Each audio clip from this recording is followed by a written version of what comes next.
done. This is the last slot of the day, and some might say the most important. I don't know. That's what we're going to be debating. It's about behaviour and discipline. My name is Robin Dyer. I'm Senior Deputy Head at Wellington College, and I've been doing that for about 15 years, more years than I'd care to think about. And part of my brief has been discipline and behaviour. But I'm very much an amateur, and therefore it's lovely to have some high-quality professionals with me up here. And I'll introduce you to the panel now. Tom Bennett, on my left,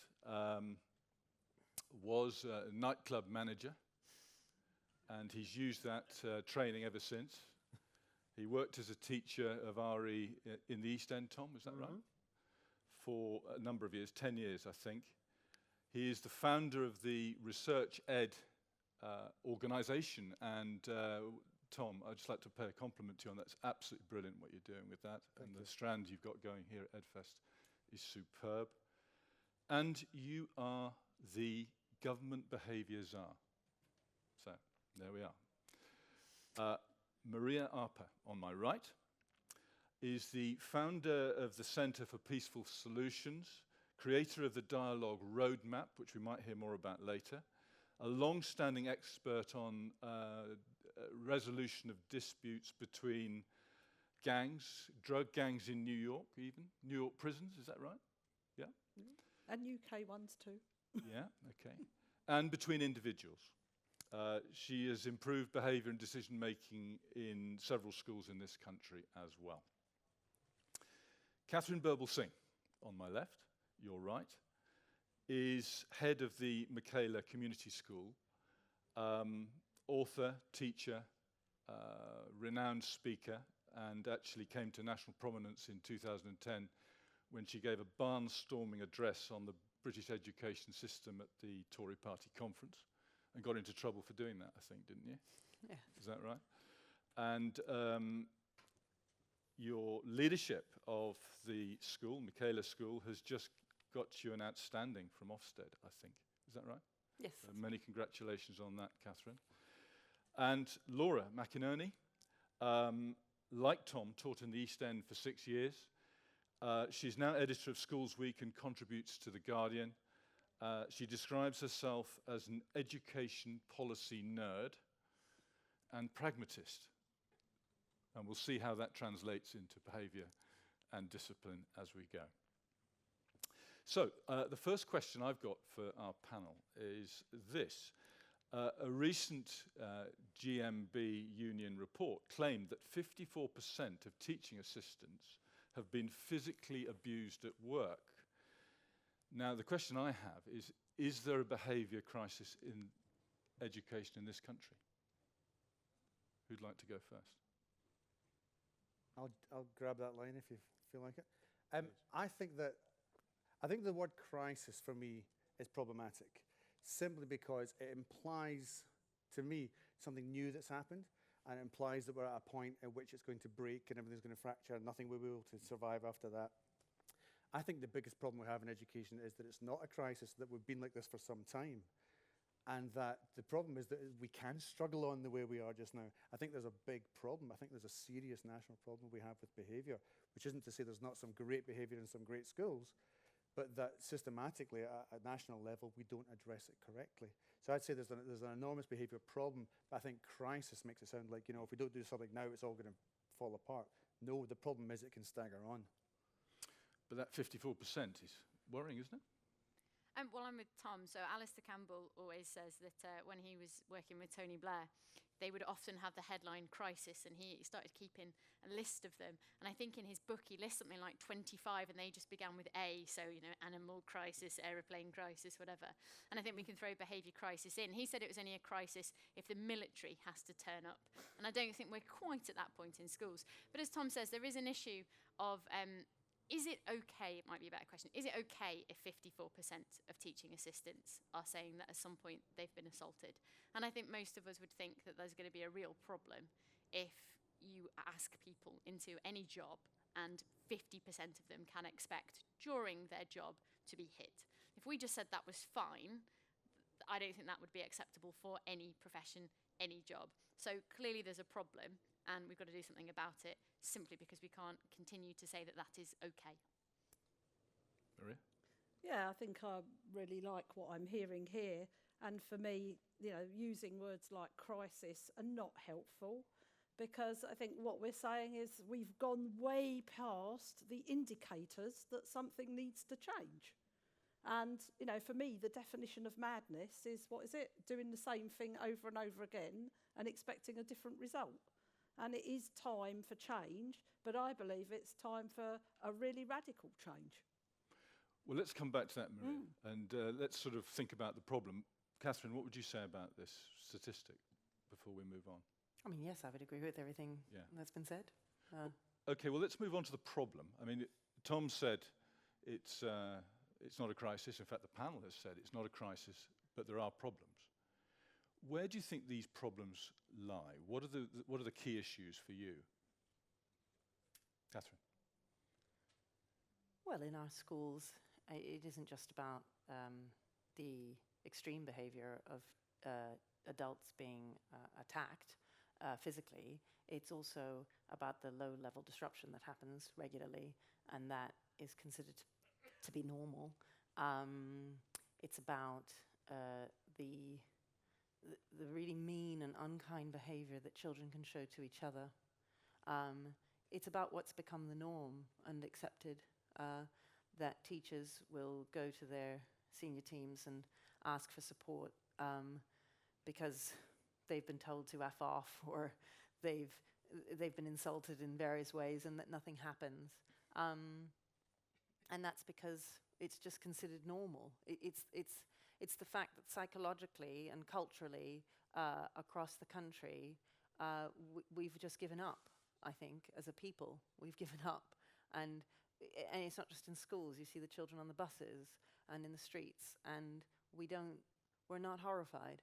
We're no longer horrified. And that's really scary, because as Tom was saying, it just gets worse and worse. And young people are the future of the country. And if this is what's happening, and nobody's taking any notice, and if nobody's horrified, then we're in real trouble. Now, you have a particular prescription for this, and you're not just standing by, are you? No. Do you want to describe some of your approaches? Yeah, so we believe, I mean, to be honest, I think 50, 60 years ago, we wouldn't have been that abnormal. We are abnormal now. We just believe in giving children boundaries. And if you give them those boundaries, they like that. I always say that children push and we push back. And that's our role. It's their role to push. I think every child goes to school to learn.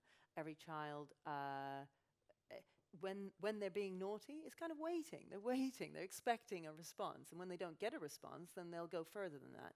And the response doesn't need to be mean. You know, it was interesting when panelists here, we were talking before, was kind of who's the most mean. And it really isn't about being mean. It's just about being an adult and being a teacher, and about believing in order and structure. And I believe it is an act of kindness to give a child structure, so that the child understands where he or she belongs and understands the difference between right and wrong. And it is our duty as adults to teach them these things. And so the children in our school, they walk in silence in the corridors. They walk in single file. They walk with their eyes front. They walk very quickly between lessons. It means that about a minute and a half is lost between the end of one lesson and the beginning of the next lesson. It means that there's silence in the classrooms, apart from when obviously they're having class discussion, but they've been allowed to speak when they speak.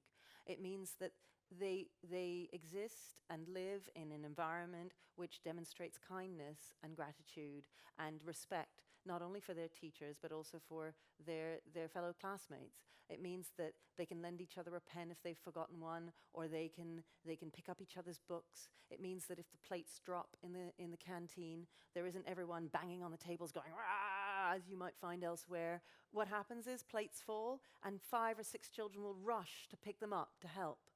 it makes them into better human beings. And so that means that when they get on the buses, they are better behaved. Now, of course, there are issues, right? I mean, there will be. But they're so far reduced. And when I think of what those children were when they first arrived at our school, and how we have taught them and how we have changed them, they are better people for having been at our school. And that's because we're not afraid of discipline. And we don't think it's mean. We think it's kind. And we think it's our duty to ensure that children can grow up in an environment which teaches them the difference between right and wrong. Do you think it's fair when The Guardian described that framework that you've got going at Michaela? Do you think it's fair when they describe the school as the strictest school in the UK? Are you out there, as it were, in that regard? Yeah, I mean, I'm not sure. I think it was the Sunday Times that described us as the strictest school in the first instance. I mean, you know, newspapers want to sell newspapers, so they say strictest school because it's a nice headline. Yeah. I have no idea whether or not we're the strictest school. We are certainly strict. And it works. You know, there are mums who come to us with their boys, and often it's boys, not always, but often it's boys, who are spinning out of control, boys who have been permanently excluded from one or two other schools, and they come to us and they say, I don't know what to do, help me. And I say, just do what we say. If you do what we say, put your hand in ours, and we will take you to where you want to be. And we get them there. And the boys will turn to you now. I mean, boys who are, I mean, I have a couple of boys in mind in particular, but, you know, boys, one who came from the primary school down the road who, what they said was he was the worst boy they'd ever seen. And one of our deputies went to see him in the school, and she came back saying, okay, everybody, you know, all hands on deck. This is going to be a nightmare. You meet him now, he's in year 8. I mean, he's a bit sullen, you know, but he's fine. I mean, he gets the detention once in a while, but he's completely transformed, and his mother is thanking her lucky stars. So, panel, we've got the strictest school in the UK, and that's a kindness. What are your thoughts on that? Yeah, okay. So I really admire what you're trying to achieve. I would probably just go about it very differently. And because I was chair of a Key Stage 4 PRU for 2 years, where, I mean, one of our children went to prison as Britain's youngest contract killer. So we did it very differently, and we got the same results. We had kids that actually came back to the school, who got jobs, who actually went out into the world as well-rounded human beings. And for me, you see, if you're going to run any kind of community, and a school is a community, okay, it's doing a particular thing, but it's a community, you can run anything you like on one question, which is, what is it I want you to do? And if you only have that question, then you can justify any means. But actually, if you want to run a community that has heart, that sends out into the world well-rounded individuals, you need to pay attention to a second question, which is, what is it I want your reason to be for doing it? Because if a person's reason for doing it is anything other than they chose it from within their heart, not they weren't coerced or brainwashed or forced into it, then no human transaction of any value has taken place. And for me, you know, the radical solution that I have is, and what I'd love to achieve before I decide that I've had enough of doing this work and I want to go and take up crochet, is I'd like for us to get rid of a topic in teacher training called behaviour management, and I'd like to replace it with effective relationships in the school community. And that works both ways. That's not just effective relationships about let's just pat kids on the head and tell them everything's going to be okay. That means effective relationships for the adults in that community too. Because you see, when I go into schools, I watch teachers give a bit more, and then give a bit more. And that's not fair either. I'm watching teachers struggle. And I have a theory about this, you see. I have a theory that we've been doing things so long the same way that the idea that I want to bring in a whole restorative practice, but at a very radical level, it's kind of like I can't even get into the edges of the arena because it's so different and it's so radical, people are frightened of it. And yet I can hold up results in gangs in New York, right? I've worked with ex-offenders, ex-gang members in New York. I've worked with people who I know have got guns in their pockets. I've worked in prisons. I've turned around people who have been labelled as psychopaths. And yet I'm daring people to try something. I'm daring people to try something that means you'll have to let go of some of your fears. It's a trust exercise. I want to, now don't get me wrong, okay? We won't. I am not, this is not tree hugging. You probably hear from my accent. I come from the street. I'm a fighter, right? I don't take prisoners, right? What I do is rigorous and it holds people to account. But it holds people to account from the inside out, not from the outside in. Because when you hold people to account from the outside in, the one place that I can't see is what's going on in your heart. I need to be able to see what is going on in your heart, because if you're only doing it because you're scared of the punishment, if you're only acting, if you're only being motivated to act from fear, guilt or shame, we are simply pushing out the next load of bullies into workplaces. Thank you, Maria. I mean, I could go on at length, Well, but I want to give the others a chance. I think you're going to have a chance to do that, actually. Okay. What would you say to that, Laura?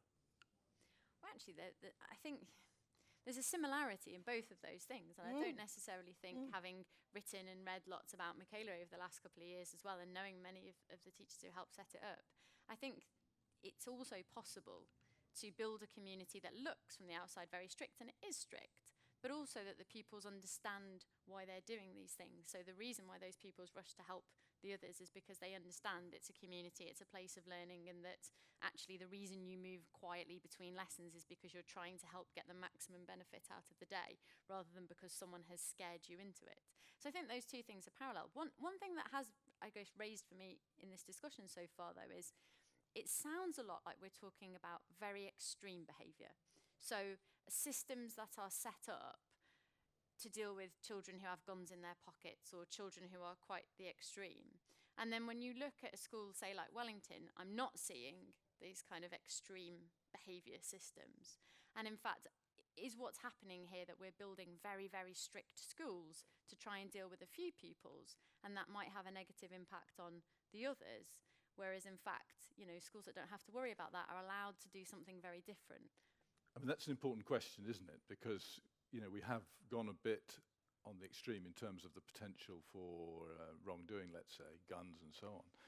But there is a debate about how teachers should approach, let's say, the little things and how much they should concentrate on those things, perhaps thereby stopping bigger problems growing. And how much they should actually look at the bigger problems and the balance between the two. Tom, what would you say about that? I think that all behaviour is a continuum, and it's somewhat of a fool's errand to try and separate low-level disruption from high-level disruption. You know, I mean, I was officially asked to look into low-level disruption in schools. But of course, you know, where do I stop then? Do you know, do I stop at small firearms? Yeah. Or, you know, bazookas or whatever? And really what you're trying to do, and again, I think there's unwittingly more consensus here than perhaps might be suggested. I think that what you're trying to do in every school is to try and create a culture. And schools need to consciously create their cultures. And I think what we've lost a little bit to some extent is this conscious sense of what culture do I want and how do I achieve it. I think that actually, I think Maria might actually already have one of her wishes come true, because actually there's not a lot of behaviour management teaching going on in ITT. There is some, and some of it's great, I stress, before ITT jumps down my throat. But, there has to have that caveat. But there's also a lot where it's not going on a lot, and where it's simply a 45-minute lecture, and where it's considered to be a kind of a bolt-on to the teacher or the school's careers. When in fact, nothing could be further from the truth. It's absolutely intrinsic to the role of the teacher to create a culture which maximizes the flourishing of children through their behavior. Now, I think that when you want to look at improving children's behavior, you obviously want to look at improving their motivations and the reasons for what they're doing. However, until we all develop the Jedi mind trick, it's much more difficult to reach into people's hearts. So what you have to try and do is, by creating that culture, you create routines and social norms and cultural milestones and expectations that you set for children to aspire to. At the same time, you also have to then react to their behaviors. And what you try and do is you try and inculcate habits into the children. You say, these are the routines. This is what you really must be doing at this time. This is how you hang your jacket up. This is how you come into lunch. This is how you discuss things over lunch and so on. This is what we expect of you. We will be looking at these behaviors, and when you don't match these behaviors, we'll be having a conversation. Could be a sanction, could be a nurturing, could be a retraining, whatever. There's lots of reactions to people's behaviors. But you hold them to account for those behaviors until the routines become habit. And habit then becomes internalized and becomes their character. And that becomes the point in which you no longer need to rebuke or scold or encourage, or push and pull, and it becomes them. Okay, so And that's something I that really Michaela does, I must say, very, very well. Maria, is it please works do. on that. Oh, I'm sitting on some triggers here. So I heard you say just now that it was difficult to reach people in their heart. I think those were the I'm words. And fairly it's sure more difficult to reach people in their heart, and that we'd have to develop some Jedi thing. I don't know what that is, but it sounded like we have to do something complicated. And I guess I've just spent the last 20 years of my life learning how to reach people in their hearts. And what I can tell you is it's incredibly simple. The problem is that the tools and the skills that I'm talking about are just not in the public domain yet. It is incredibly simple. So for me, I start in that place, and I can do that. So yeah, you're right. I mean, I talked about the guns and all the rest of it because it's a big part of what I do. But we've got to look at the little low-level stuff. Is engaging and capturing that heart connection, because you know what, the world doesn't need any more experts. The world needs people communicating heart to heart.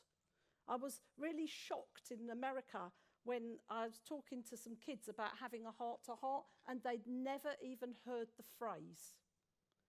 We're losing bits of vocabulary that bring us back to our humanity. So the other issue here is the other thing that we're doing, and schools back this up when they use punishment models, is we're making violence acceptable and the norm. We are saying we entertain ourselves with violence. Go to any mainstream movie, and what will be the pinnacle when the baddie gets his lot from the goodie in a really violent way? And we say that's okay. But schools don't use violence. Punishment models are violence dressed up by another word, because when But you detention is violence. punish somebody, well, we need to define what we mean by violence. So Yes, that's we what we're need trying to get do a here. And definition. I'm going to say that detention isn't violence. Telling people off because they've let themselves down, or they've been rude, or they've told someone to F off. Telling them that's wrong and expecting more from them, that's not violence. That's an act of, that's an act of nourishment. Giving someone a detention, is what you're actually, the message, because if the detention doesn't touch me, right, because one of the things with punishment models is, firstly, you can only get punished for what you get caught for. Think about that. You can only get punished for that which you get caught for. So if you have a punishment model, you create a cycle of lying, hiding, cheating, blaming others. So one of the things we don't do is we don't have places where young people can come and, excuse my French, just go, I fucked up, help me. Because the next thing that happens is everybody goes, oh, but look at this, and now you've got to correct it, and da-da-da-da-da. We don't have places like that. So what happens is the message that children get, because in schools there is inherent a power imbalance, and where there is a power imbalance, the person the person can't find fairness and equality. And fairness and equality is a really important human need, right, before you can get any learning done. So where there's a power imbalance and you can just dish something out without checking what that means to the human being, then what happens is children just see that this is what they learn, that if you're bigger than me and you believe you have right on your side, you can hurt me. That's a very dangerous message for children to grow up and take out into their families and their workplaces. If you're bigger than someone and you believe you've got right on your side, it's okay to hurt them. Okay, so we've put out our stalls here, and I think we've got different philosophies. No, they're all pretty much the same. They're all pretty much the same. No, the philosophies are the same. It's the journey that The journey, okay. the journey that Journey towards we're discussing. Yeah. Your problem, I think, Maria, is the compliance system. Is that right? That you would like children to start to learn from their mistakes and to start taking better decisions because of the conversations that they've had with the adults who are helping them. When I impose rules, I am taking away from somebody the journey of learning and understanding how to be in community.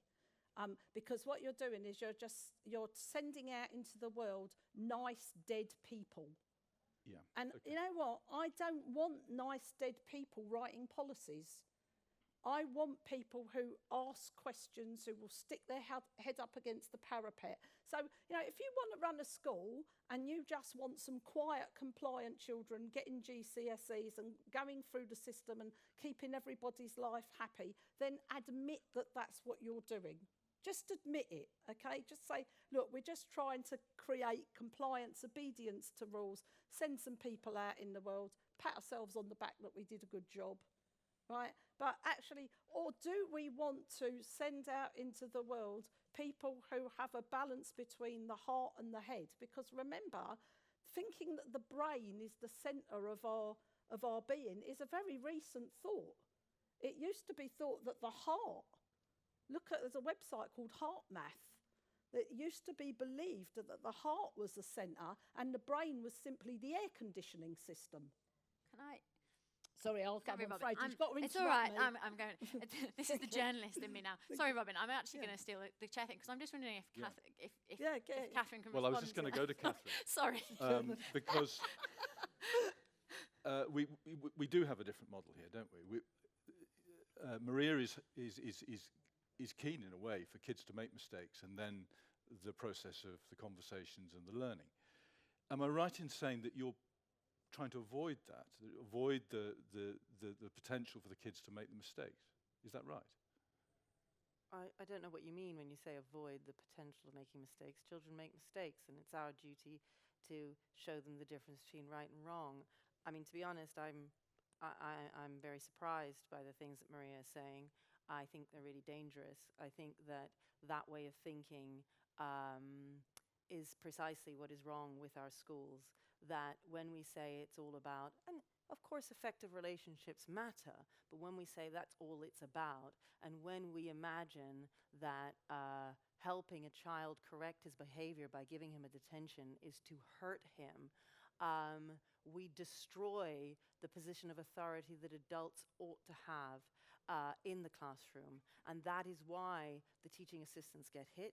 That is why there is low-level disruption. That is why poor children are unable to change their stars, because the people in their classrooms and who are leading their schools feel somehow guilty and feel that they are hurting them simply by giving them a detention. Our children understand that detentions help them. Our children will thank the teachers for giving them a detention because they'll say, "Thank you for teaching me the difference between right and wrong." When you have a toddler, 4-year-old, 5-year-old, and you hand them something and they take it, you don't just say, "It's all right, you can take it." You say, "Thank you, thank you," and you insist the child says thank you back. And just like Tom was just saying, you do it over and over and over again until it becomes a habit. And sometimes they need help in that. Some of the naughty children They need to get a detention. They need to be given time out. You'll have seen Super Nanny and so on, time out over there, until you manage to correct that behavior, because it is our roles as adults to be able to do that for them. When we don't do that, we let them down, and they are then unable later on in life, and these are the people that Maria then meets later on in life. And I do understand that later on in life, when they are adults, yes, I get that. I get that a different approach might be necessary because they have spent their entire lives being let down by the system, precisely because we cannot bring ourselves to do what we are required to do as adults. It is our duty to make those difficult decisions, to enable children to grow up with structure. Because if they have no structure and it's just about effective relationships, oh, well, teacher, it's your fault because you didn't do an entertaining enough lesson. You didn't make friends with Johnny, and because you didn't make friends with him, that's why he's misbehaving. Actually, had there been structure in there in the first place, where there was quiet and calm, Johnny would never have misbehaved. So People are often saying to me about Michaela, how is it possible? Don't children jump out of your lessons? Don't they run out the door? Aren't they rude? And I say, well, they just don't do it. Those extreme behaviors don't happen at Michaela. And they say, well, why not? And I say, because we've created a culture, an environment where that kind of thing is simply unacceptable. Okay, So what I need to respond. wait, because- please, Ooh. panel, hold it, please. Yeah. What I'd like to do is give you a minute to respond, then Yeah, Tom, thank you. about 30 seconds or something Yeah. like that. Yeah. And then I think we've got enough meat Yeah. for Yeah. the lions out there to feed on. So we'll have about 10 minutes of questions for our panel once Maria and Tom have responded. So, Maria. So just really because I don't like being misrepresented, and you made a huge assumption about what I meant by effective relationships. And to me, an effective relationship has proper contracting in it. And proper contracting does involve things like structure, how we will treat each other, what we will do when that fails, because it will fail. It involves things like, I need you to be punctual, but it comes out of a loving relationship. So I really need you to understand that an effective relationship encompasses all of that. And it was a two-way street because we wanted it, and because both of us could love each other enough to give that to each other, not because I am the authority. Because what you do then is you perpetuate the thing that's causing all the problems in society, which is domination culture. Which is, it doesn't matter how far up the food chain I go, there's someone who can hit me over the head until I get to the Pope or the Queen. And then you've got the media. You haven't got the Pope or the Queen, you've got me at the moment, Maria. All right. Tom.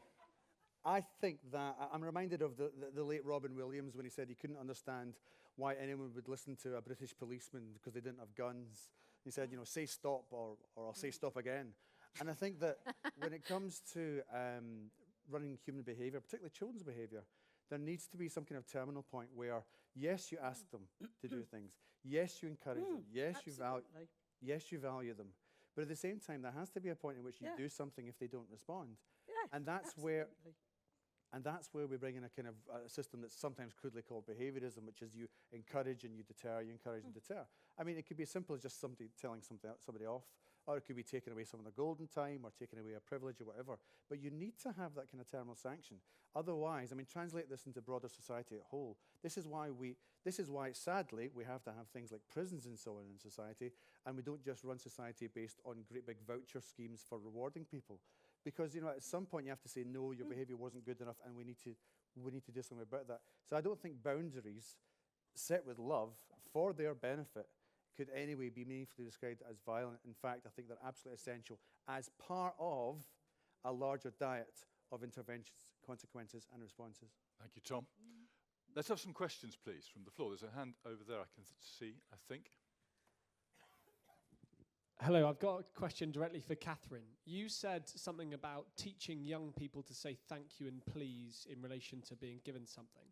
But surely we've all had the experience in life of where somebody says thank you and they don't mean it. And it's deeply, deeply disingenuous because they've learned that behavior and it's therefore meaningless. Surely a response without thought is nothing but machinery. What do you think about that? I think that they are children, and I think that all children need to be taught to do something through habit until it becomes part of who they are. So some children quickly move to the point of understanding it, getting it, and doing it really well. And others take a little bit more time. We have what we call a pyramid. You start off at the bottom, you do things because you want to avoid a demerit or a detention. You move up, you do it because you want to get a merit and you want to get praise. You're moving up, you want to impress somebody. Right at the top, you do it because that's who you are. And I watch the children move. And some of them move very, very quickly, and then they just do it because that's who they are, and they are the person who means it, and so on. And others who, well, you have to insist on it. So with every 4-year-old, they don't really mean it. They don't understand it. They don't really know what you mean. Thank you, okay, I'll say thank you because I want the thing. Every single 4-year-old is like that. All of us in this room, once upon a time, didn't understand please and thank you. But we were forced to do it. And we were forced because we wanted the chocolate bar, so we'd say thank you, and we'd get it, and we'd get it, and we'd get it, until eventually it became part of who we are. And we now are the kinds of people who will say please and thank you and really mean it. And some people get it when they're 11, some people when they're 15, some people when they're 17. But it is our role as adults, as parents and as educators, to ensure that we're giving them that structure and insisting on that, because if we were to give up with all the 4-year-olds, then no one in this room would ever have learned how to say please and thank you. Question here. This might be a quick one, Maria. You know, I'm a huge fan of your work on restorative justice, but I just wonder if you can clarify something. So, and I think Tom touched on this for a moment, and that is about when we leave school and into the outside world. This is quite a challenging thing that you're saying, because I mean, are you saying that prison is violence? Are speed limits violence? Are parking tickets violence? Where all of which are in place really because they're there for our benefit. And is it about, can you extend it outside? Is it about developing relationships? Can it work in a community of 70 million people? I'd just love to hear. Maybe it's a long answer or a short answer. I'm not sure. Okay, well, I've got a quick example. So, Mossbourne, are you all familiar with Mossbourne Academy? Yeah. Mossbourne Academy came in and did a very similar thing to Michaela several years ago. They, you went into the school, the kids were single file, they were whatever. And as the school grew, they got a problem. They had no student voice. That they failed miserably, and we were asked to come in and help them with student voice. And what we found was that if you do a top-down punishment model and you say, if you do this to me, then I will do this to you, then what you're doing is you're taking away the learning opportunity. What we did was we got the kids together, and when you put the kids together and you give them the skills and the tools, which are not in the education system, they're what I bring, kids will actually regulate themselves far more harshly than the adults will.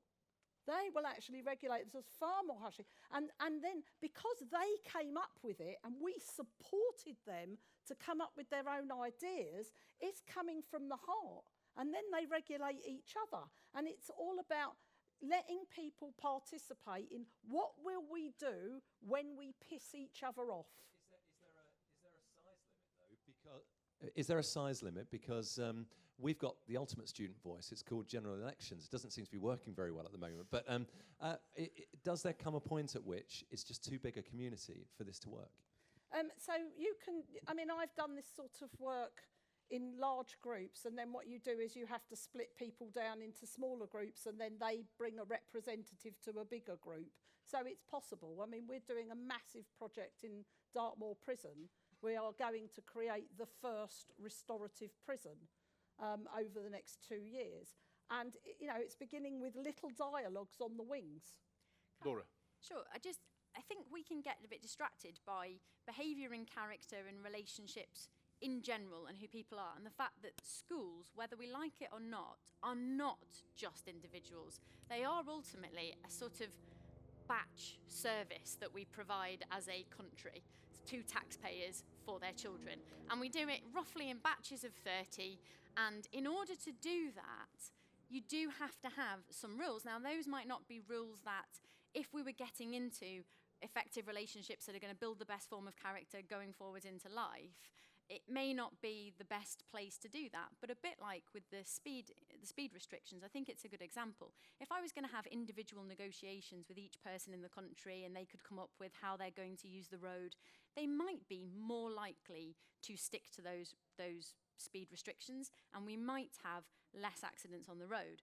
But it's just not a practical way of going about it. So I think when we think about behaviour management, we do have to say, actually, what is the best way to get behaviour that is going to enable learning, that isn't going to lead to individuals who are, compliant without thought, but also that it doesn't have to be done constantly as an individual negotiation, because ultimately we've got institutions that we've still got to run, and we've got things that we've got to accomplish which aren't just that. But what happens? And I know, Maria, we've got 2 more questions, and then I'm afraid we have to finish this session.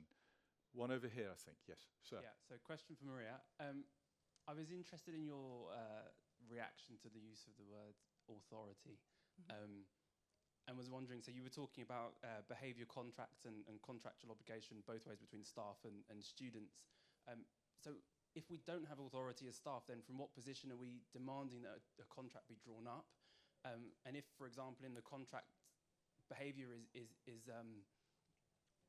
is demonstrated that breaks the contract, then what would you propose as a sanction if detentions are, in your words, violent? So I could sort of name this as what I did with my own kids. Can I give you that? What I did with my own, they're now 27 and 25, okay? And this was it's the negotiation, and the negotiation was this.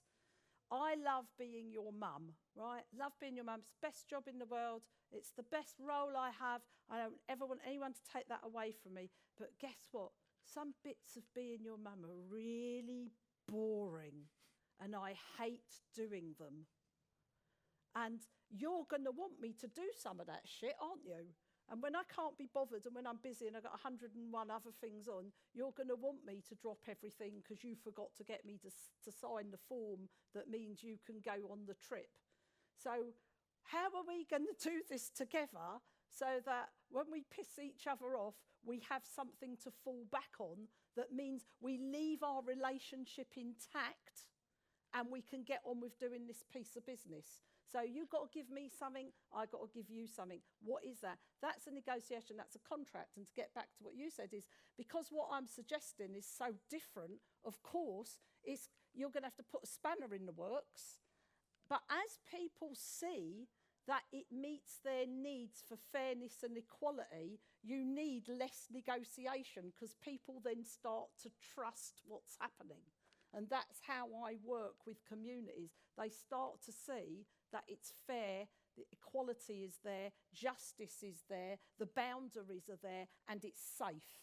And then people take their hands off, because the minute we get rid of domination culture and we lift the lid on it, of course, there's going to be a period of chaos where everyone says, right, fuck, it's a party. And then they're going to have to settle down. And that's the fear of this wave that we need to go through to get to the other side. We have time for one more question. People have got trains to catch, etc. So it just strikes me that we've got 2 extremes here, and there must be middle ground.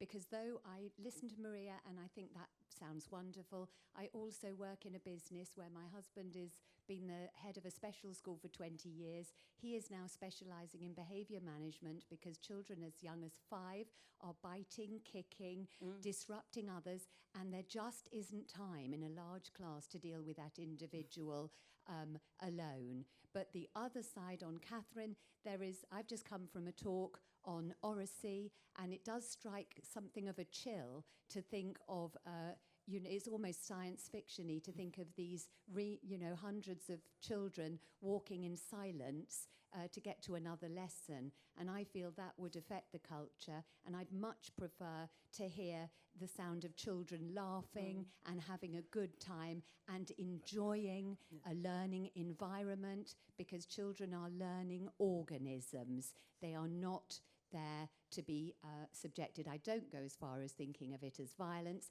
but there's something slightly creepy about handing somebody a detention for a pupil to say thank you. Catherine, it's not quite what you said, is it? I don't think. Well, I would say that it would be mistaken to think that there is no laughter at Michaela. There's just the right time for laughter. When they're at break, when they're at lunch, they're playing ping pong and basketball, and they're having all sorts of fun, and there's laughter like there is anywhere. And there's more laughter, I would say, because there isn't any bullying. The children aren't frightened. And they will tell you themselves that one of the things that they love at Michaela is that they are safe, and there is no bullying. They can go to the loo and not fear that somebody's going to be waiting in there, as it happens in so many schools, to make their lives a misery day after day. That doesn't happen at Michaela because they are safe. It means that they are learning. When they're walking through the corridors, there are so many corridors across our classrooms, across the country, where people are being shoved. I have teachers who come to me from other schools who say they themselves are being shoved and pushed, and children whose heads are being banged against the walls, girls who are being thrown to the ground. This is all happening in the corridors because there is such chaos. It's not that everybody's skipping happily and joyfully to the next lesson, laughing. That isn't what's going on. There's nothing wrong with children moving quietly and quickly to their next lesson so that they can make the maximum use of lesson time and then have their laughter at playtime where it belongs. These are good things. We shouldn't be scared of them. It's good to have that structure. The children love it. The children, Michaela, are so grateful. So many of them who came from primary schools where either they were being bullied or they were bullies themselves. And they are so grateful not to be bullies now because they are in an environment where they can aspire to be so much more. I don't know why that's creepy. And it's frightening to me that that would be creepy and that people would find that so. And it's precisely what I was saying at the beginning, which is that we as a society have lost our way because we ought to understand our role as adults to be able to create that culture where children should feel safe and happy so that they can grow up into safe and happy adults.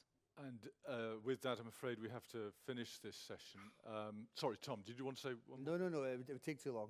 Do you want a 30-second? Yeah, go on then. 30 seconds. Restorative approaches are fine as part of a range of strategies that we use within schools, but you cannot create a safe, structured environment for multiple people without rules which everyone has to abide by, and that includes sanctions, rewards, and lots of other responses and approaches. It is interesting that most restorative practices take place in prisons, which are themselves enormous, punitive, sanctioning institutions. So that, I think, is itself very, very significant. Okay. Look, we started off this session identifying a problem. Without question, we have 4 people with me on the stage here who are serious about getting to grips with that problem. Thank you, each one of you, very much indeed. Thank you for your questions. A great session. Thank you. Thank you.